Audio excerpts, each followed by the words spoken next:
अस्सलामुअलैकुम। आप सबको इम्तियाज़ खान EU उर्दू चैनल में खुश आमदीद कहता है। ख़वातीनो हज़रात, इस वक्त मैं एथेंस के सेंट्रल स्क्वायर मुनस्तिराकी स्क्वायर में मौजूद हूँ। पिछली वीडियो में हम एक इंतहाई अहम बिल्डिंग का जो इस स्क्वायर में वाक़या है का जिक्र करना भूल गए थे। हमारे एक भाई जिनका टिकटॉक अकाउंट है इंडियन रेस्टोरेंट, उन्होंने हमें याद दहानी कराई। तो आज हम इस बिल्डिंग पर एक मुकम्मल वीडियो बनाएंगे।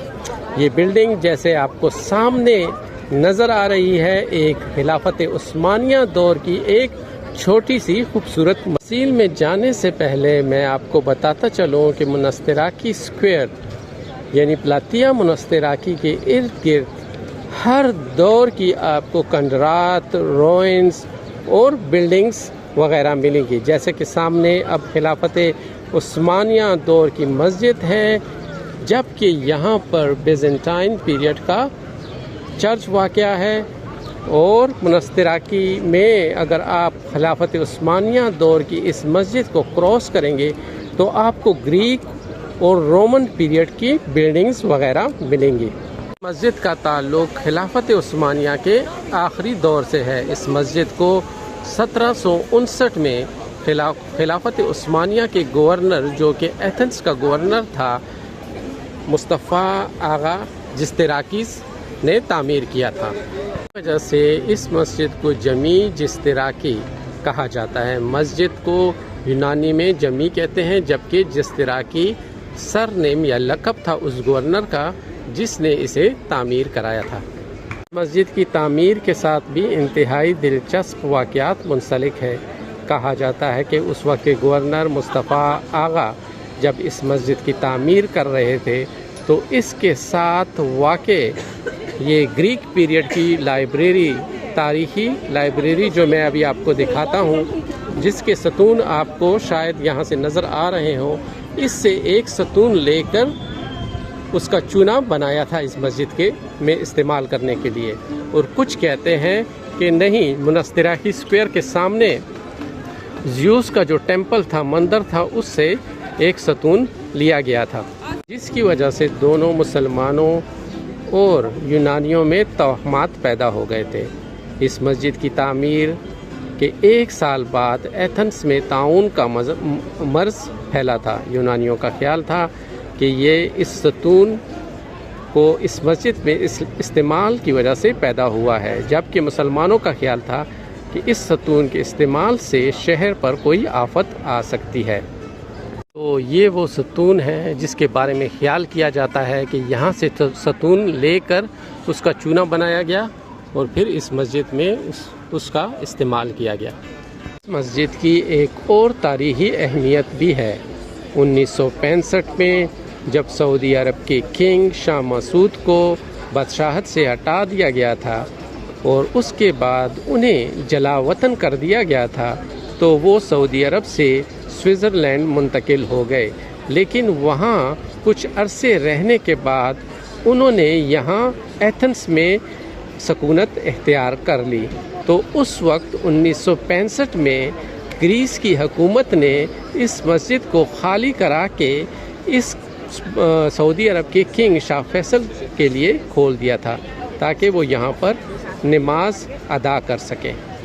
तो इसका मतलब ये है कि इस मस्जिद को 1912 में खिलाफत उस्मानिया के ज़वाल के बाद नमाज के लिए सिर्फ 1965 में सऊदी किंग शाह मसूद के लिए खोली गई थी।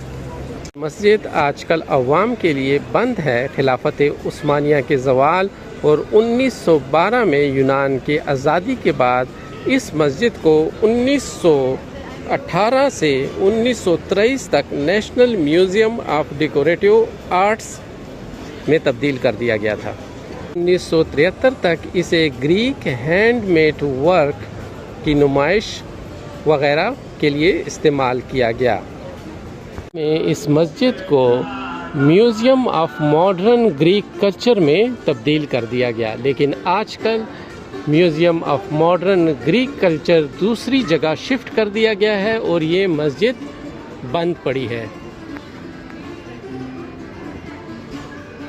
اب ہم تھوڑی سی بات اس مسجد کے آرکیٹیکچر یا اس مسجد کے ڈیزائن پر بات کریں گے.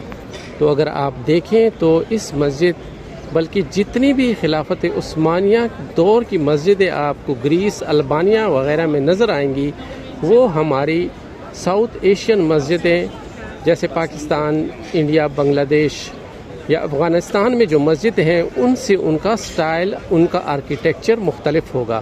وہاں پہ مسجدوں پر زیادہ تر جو اثر ہے وہ سنٹرل ایشیا یا مغل پیریڈ کا ہے، جہاں پہ سینٹر میں ایک بڑی گنبد اور مینار بنائے جاتے ہیں. جبکہ اگر آپ اس کو دیکھیں تو اس پر زیادہ انفلوئنس بیزنٹائن آرکیٹیکچر کا ہے یا پھر ایرانی آرکیٹیکچر کا ہے.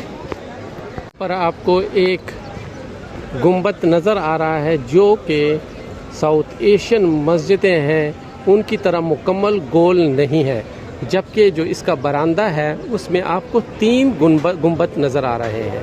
عموماً خلافت عثمانیہ دور کی جو مسجدیں تھیں ان کے ساتھ ایک مینار ہوا کرتا تھا. تو یہ جو 3 جو سینٹرل گنبد ہے جو ہاف ہے، اسے ہم سیمی ڈوم کہتے ہیں، یہ جو ہے پورے چھت کو سپورٹ کرتا ہے. جبکہ تو اس دور میں چھت کو سپورٹ کرنے کے لیے گنبد بنائے جاتے تھے، جس کے اندر جو تھی وہ سپورٹ کے لیے کونوں میں اس طرح نچ ٹائپ کی نیچے بنائی جاتی تھی، جو سینٹرل روف ہوتا تھا اس کو وہ سپورٹ کرتے تھے. حضرات آخر میں آپ کو بتاتا چلوں کہ گریس میں تقریباً 50 سے لے کر 55 خلافت عثمانیہ دور کی مسجدیں مختلف شہروں اور جزیروں میں واقع ہے. خلافت عثمانیہ تقریباً 1480 سے لے کر 1912 تک اس نے یورپ کے مختلف حصوں پر حکومت کی تھی، جس میں گریس، البانیہ، بلغاریہ، ہنگری وغیرہ تک یہ سارے ممالک، جتنے بھی بلکنس ممالک ہیں وہ سارے شامل تھے.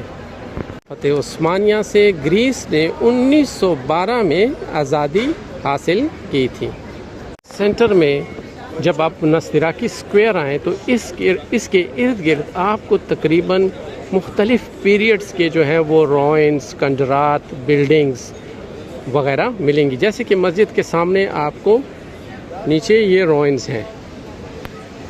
یہ اگر آپ دیکھیں تو نیچے ایتھنس شہر کے نیچے بھی ایک شہر آباد ہے، یہ رومن پیریڈ کے روئنز ہیں. اور جب آپ سامنے جائیں تو آپ کو یہ بیزنٹائن پیریڈ کا چرچ نظر آئے گا. جبکہ مسجد کے پیچھے جیسے کہ میں نے آپ کو بتایا تھا وہ گریک پیریڈ، رومن پیریڈ کے جو ہیں وہ بلڈنگز اور روئنز وغیرہ ہیں. خواتین و حضرات، یہ تھی ہماری آج کی ویڈیو. امید ہے کہ آپ لوگوں کو پسند آئی ہوگی. اس طرح کی مزید دلچسپ اور معلوماتی ویڈیوز کے لیے ہمارے چینل کو فالو کیجئے، ویڈیوز لائک اور شیئر کیجئے، کومنٹس میں اپنے خیالات کا اظہار کرنا نہ بھولیے. آپ سب کی آواز EU اردو چینل. خدا حافظ. خدا آپ کو اپنی امان میں رکھے.